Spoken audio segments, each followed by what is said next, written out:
Memastikan setiap jengkal wilayah Indonesia terpantau dan terkelola dengan baik, Badan Nasional Pengelola Perbatasan (BNPP) menggelar pemetaan dengan melakukan survei ke sejumlah titik jalur tidak resmi di wilayah perbatasan antar negara Indonesia Timur Leste.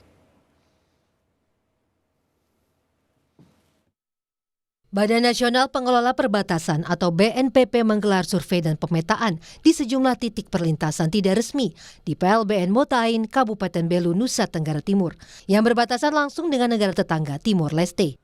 Survei di sejumlah titik perlintasan tidak resmi dipimpin Deputi Bidang Pengelolaan Batas Wilayah Negara BNPP dengan menggandeng stakeholder terkait, diantaranya TNI Polri, Imigrasi, Badan Karantina, dan pemerintah daerah, serta sejumlah instansi terkait yang diawali dengan apel bersama dan pelepasan tim survei yang berlangsung di PLBN Motain pada Selasa pagi 23 Juni 2026.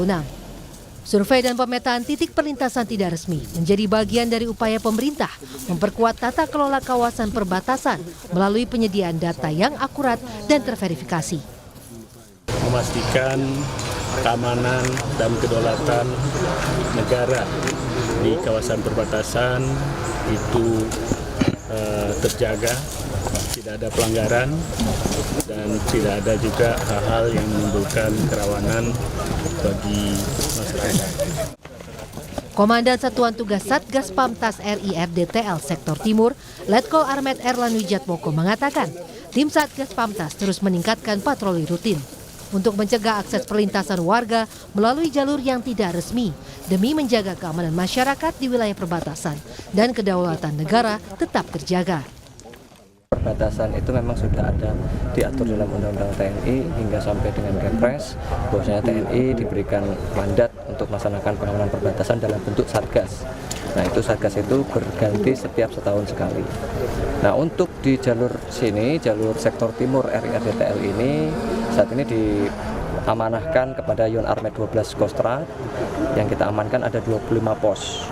5 pos Kabupaten Malaka dan khusus Belu ada 20 pos. Dalam survei ini masih ditemukan sebanyak 27 titik perlintasan tidak resmi yang sering digunakan warga dalam waktu yang lama.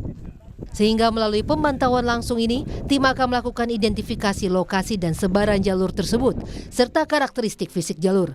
Hasil survei nantinya akan menjadi dasar penyusunan kebijakan pengelolaan perlintasan perbatasan yang lebih efektif, adaptif, dan sesuai dengan kondisi lapangan. BNPP berharap kegiatan ini dapat mendukung penguatan pengawasan, pelayanan, serta perlindungan masyarakat perbatasan, sekaligus mempererat hubungan baik antara Indonesia dan Timur Leste. Dari garis terdepan perbatasan negara, BNPP terus memastikan setiap jengkal wilayah Indonesia terpantau dan terkelola dengan baik demi menjaga kedaulatan negara dan kesejahteraan masyarakat perbatasan. Kalix Taus, Kompas TV, Belu, Nusa Tenggara Timur.